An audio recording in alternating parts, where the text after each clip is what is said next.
नमस्कार, मैं हूं बॉबी और आप देख रहे हैं एशियन स्काई न्यूज। लगातार हम अपने प्लेटफॉर्म से आपको ऐसी खबरें दिखा रहे हैं जिससे ऐसा लगता है कि मानो दुनिया की तबाही नजदीक हो, और हमारी अब खबरें सही भी हो रही है। हम ऐसा नहीं चाहते कि देश दुनिया में त्रासदी हो, तबाही हो, लेकिन लगातार कई ऐसी भविष्यवाणियां हुई जिससे ये लगा कि दुनिया की तबाही निश्चित है। और 2025 को लेकर के ऐसे ही ये साल मंगल का साल है और कई भविष्यवक्ताओं ने भी कहा कि कई हादसे होंगे। लगातार हमने विमान हादसों की खबर देखी, अब ऐसी ही एक और खबर आ रही है सामने सूडान देश से, जहां पर सेना का विमान ओमडुरमैन में दुर्घटनाग्रस्त हो गया। इस विमान हादसे में आज 46 से अधिक लोगों की दुखद मौत हो गई। इससे पहले कनाडा में भी विमान हादसे हमने देखे, इससे पहले तमाम जगहों पर हादसे देखे। अमेरिका में जो है सेना का 2 विमान आपस में टकरा गया, उसमें कई लोगों की मौत हुई। ये मौत का आंकड़ा लगातार बढ़ता जा रहा है और ये खबर अब सूडान से सामने आई है, जहां पर आज विमान हादसे में 46 से अधिक लोगों की मौत हो गई है। और इसकी पुष्टि जो है स्थानीय जो मीडिया चैनल्स हैं, जो न्यूज एजेंसियां हैं, उन्होंने कर दी है।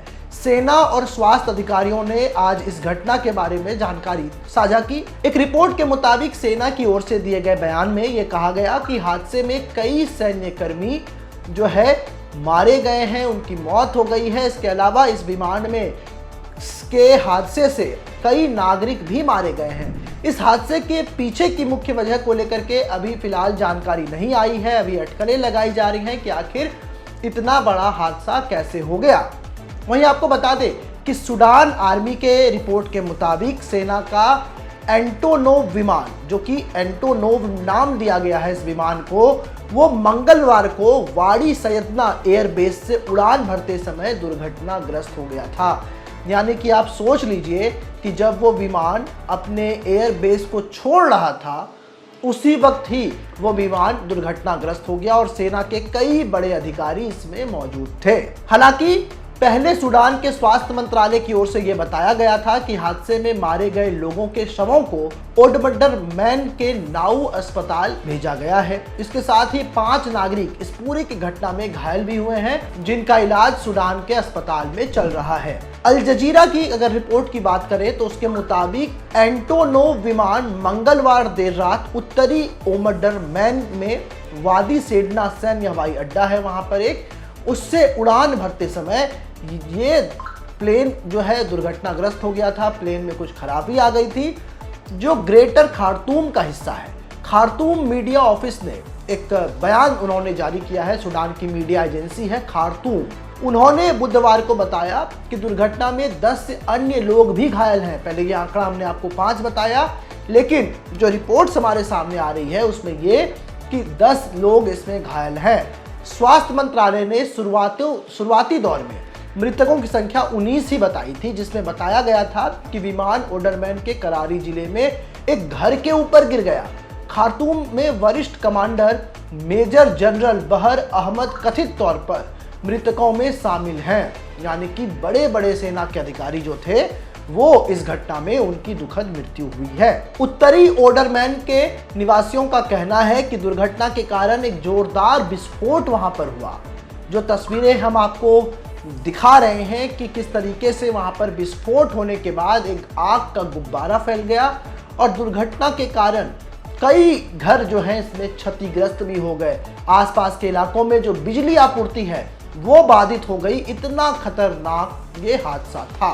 मीडिया रिपोर्ट्स के मुताबिक ये हादसा जो है सूडान की राजधानी खार्तूम में हुआ। यहाँ के ओडरमान सैन्य एयरबेस पर जैसे ही वो विमान टेक ऑफ के लिए जा रहा था, उसके बाद इस विमान के अंदर कोई खराबी आ गई। बताया जा रहा है कि कोई टेक्निकल ग्लिच हुआ था।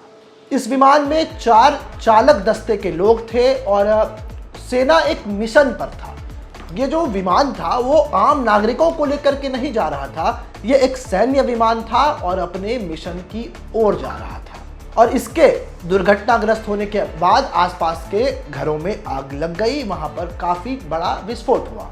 वहीं कई लोगों ने इस हादसे को अपनी आंखों से देखा है, जिसे हम चश्मदीद कहते हैं। उन चश्मदीदों ने न्यूज एजेंसी से बात की है। उन्होंने कहा है कि विमान कम ऊंचाई पर था और अचानक नीचे गिर गया। जहां विमान गिरा वो घनी आबादी क्षेत्र था, यानी कि वहां पर बड़ी संख्या में जो लोग हैं वो अपने दिनचर्या के लिए रहते हैं, जिससे क्षेत्र में आग लग गई। सूडान के न्यूज चैनल्स के मुताबिक इस हादसे में एक ब्रिगेडियर जनरल की भी मौत हुई है। मैंने आपको बताया कि कई सेना के वरिष्ठ अधिकारी इसमें मौजूद थे, जिसमें से एक जो है वो ब्रिगेडियर जनरल थे और इसके अलावा सेना के कुछ अधिकारियों के अलावा 4-5 आम नागरिक भी इस घटना का शिकार हुए। यह हादसा इतना भीषण था कि विमान का मलबा घरों में बिखर गया तथा कुछ घरों को इससे नुकसान पहुंचा। उन घरों में आग लग गई और इस घटना के बाद कई आम लोग जल गए और इनमें से 10 लोगों के शव बरामद किए जा चुके हैं। बाकी कई लोग जो हैं वो भी अभी गंभीर रूप से घायल हैं। आपको हम ये भी बता देते हैं कि सूडान में जो है बीते 2 सालों से गृह युद्ध के हालात बने हुए हैं, क्योंकि अगर हम सूडान के अंदर की बात करें, सूडान के पॉलिटिक्स की बात करें, तो वहाँ भी सब कुछ अच्छा नहीं चल रहा है। सूडान की अगर बात करें तो यहाँ पर 2023 से ही गृह युद्ध की स्थिति बनी हुई है। यहाँ सेना और कुख्यात अर्धसैनिक समूह, जिसे रैपिड सपोर्ट फोर्सेस कहा जाता है, इन दोनों के बीच तनाव है और ये तनाव खुल करके सामने आया और यह तनाव अब युद्ध में भी तब्दील हो गया है। यह संघर्ष शहरी क्षेत्रों में खासकर दारूफूर क्षेत्रों को तहस नहस कर रहा है और जातीय हिंसा, सामूहिक बलात्कार जैसी घटनाओं को वहां पर बढ़ावा दे रहा है। इसको लेकर के अब संयुक्त राष्ट्र और अंतर्राष्ट्रीय अधिकार संगठनों ने इस घटना को मानवता के खिलाफ एक क्राइम बताया है और कहा है कि युद्ध जो है वो इसी अपराध के कारण वहां पर घटित हो रहे हैं, क्योंकि लगातार दिन ब दिन सूडान के जो हालात हैं वो बिगड़ते जा रहे हैं। हाल के महीने में खार्तूम और अन्य क्षेत्रों में सेना ने आरएसएफ के खिलाफ अपनी कार्रवाई तेज कर दी। दरअसल आरएसएफ पश्चिमी दारफुर के अधिकांश हिस्सों पर नियंत्रण रखता है। उन्होंने दावा किया कि उसने 23 फरवरी के दिन दक्षिण दारफुर प्रांत की राजधानी न्याला में एक सूडानी सैन्य विमान को मार गिराया, यानी कि ये जो सेना का विमान दुर्घटनाग्रस्त हुआ है इसके पीछे इनका हाथ है। इस तरह की घटनाएं सूडान के संकट को और अधिक जटिल बनाती है और नागरिकों को सुरक्षा और शांति के लिए गंभीर खतरा भी पैदा कर रही है। अब देखने वाली बात होगी कि इस विमान हादसे के बाद इसकी क्या जांच होती है। क्या सच में विमान में कोई टेक्निकल ग्लिच था जिसके कारण जो है विमान दुर्घटनाग्रस्त हुआ, या फिर आपसी गृह युद्ध के कारण दुश्मनों ने सूडान के सैन्य विमान को मार गिराया। ऐसे ही तमाम खबरों के लिए आप हमारे साथ बने रहें और देखते रहें एशियन स्काई। ऐसे ही तमाम खबरों के लिए आप हमारे YouTube चैनल को सब्सक्राइब करें। साथ ही आप चाहते हैं कि सबसे पहले ये खबर का नोटिफिकेशन आपको मिले तो बेल आइकन को दबाना ना भूलें। इसी के साथ हमारी टीम आपके लिए लेकर के आई है एक जबरदस्त मौका, एक गिफ्ट जीतने का। आप इस वीडियो को 15 ग्रुपों में शेयर कर दिए गए नंबर पर अपना स्क्रीनशॉट भेजें, जिसके बाद हमारी टीम आपको देगी एक शानदार गिफ्ट वाउचर।